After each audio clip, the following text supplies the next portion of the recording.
Mama wakwaba medi ede adwoa searching mesrew na wa subscribe to my channel. Me a notification bell also for more news. Efia Pokia Vim Lady journalist au bono modi papa on found so NPP ni and NDC na Canadian de atro feeling the style baby.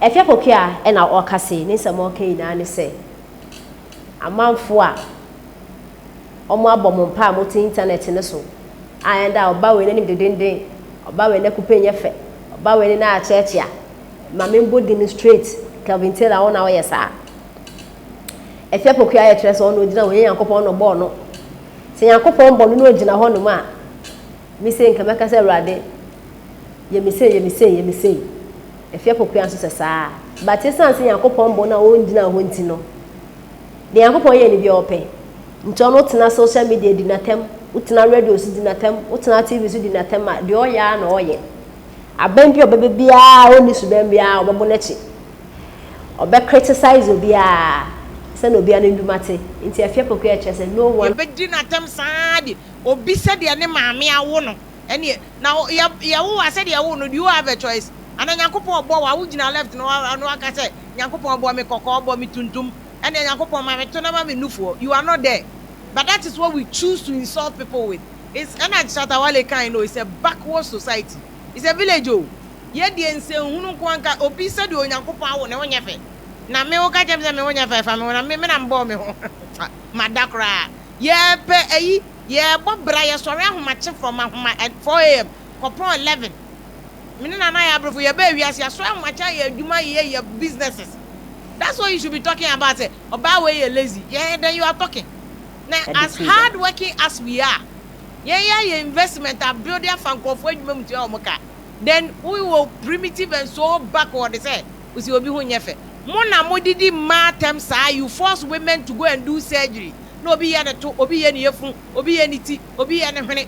No omuwa no mama sa ba bet na mudi o matem. And now people are wako operation. The women who are doing surgeries are doing it because of the insult you heap on them. You did matter because of how they look. No more surgery, we are complaining. It's only a backward society near limited obi the knowledge to appearance. They are the one no bear we are saying there. I know now they yano. Tuya. On Koyan is any penny a quadro on pair juma. Yeah, sorry, how much for 20 years. How much sorry, many problem. My year operation were many menu. They are hard-working women. To say, hard-working women. How we look. We don't give a damn about how we look. What we give a damn about is creating generational wealth for your money and ananum. So that is what we are busy doing. Criticizing government. We are doing our work. Once upon a time, there was Nana Yabrefo, there was Vim Lady. That is what we are concerned about. Na me wegi ye say, me mama ye say, me huni ye say it is acrobato. Na me huni no kra me pen swag kra, me pen kakese mo. Because God doesn't care about that. Yes, we am fine when no, and when any fan to cement to insida yo. And when no, insida. Yeah, basically, I Japan great despite. Oka said despite you're busy thinking about how he looks and can they were creating generational wealth. I'm an eba Kennedy or say no idea despite the Nanan Kanswa, the Nanan Kanswa Crow here cano. That is the kind of generational wealth we are building. Oh, they also I would do social media now. What the my money idea building generational wealth on yes, small boy. Or building generational wealth for the and money and nananum. Who the idea at them? Are you serious? Who create your baby in the moment? Then I niti doesn't matter. If I cement a boy, yeah, building a Japadia and now the other one. Forget it. We don't even care about it because Ghana journalists be anywhere from when Elizabeth Ohinemo time all the way to Kwekuba Akunkwesi Pratt, all the way to Chama General generation, all the way to Samson Lada Nenimu generation. I don't know any journalist or Ghana. I'm on target so NDC and MPP. And I Godwin can know. Baby, I want to tag the person with NDC and MPP. It's your baby. It takes a lot for a woman to even stand in front of a camera. ma be di natem ebi ema bi mu na be ha mo na ye de ye ni me ho dada say monkey no fine monkey fine still ye be fire all cylinders me say ye no monkey fine monkey no fine ye be fire me interchange ya mokoko ho ntokwa ende nyame adawroma ye twa sebe. Look how many interchanges and roads are Nanado, a commission ye while in Ashanti region. Why are we so ungrateful? Ghanaians, why must we always find something in there like we must always find something negative about every situation? Nothing is ever good for a Ghanaian. You ask them, what do you have to bring to the table? It is bankrupt. They will complain and complain, Prince. They will complain and complain and complain. You ask them, what is the alternative? It's bankrupt.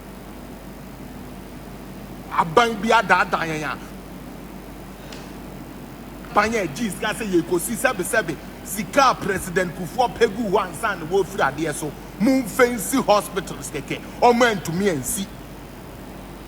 Scan no one so a yedi. Pan no one he yedi. Tea no one he yanum. AED and kete ye pacho. Nkwasi party say and I'm sorry mama brought down for media for be dictate the pace of Ghana. Shame on all of you.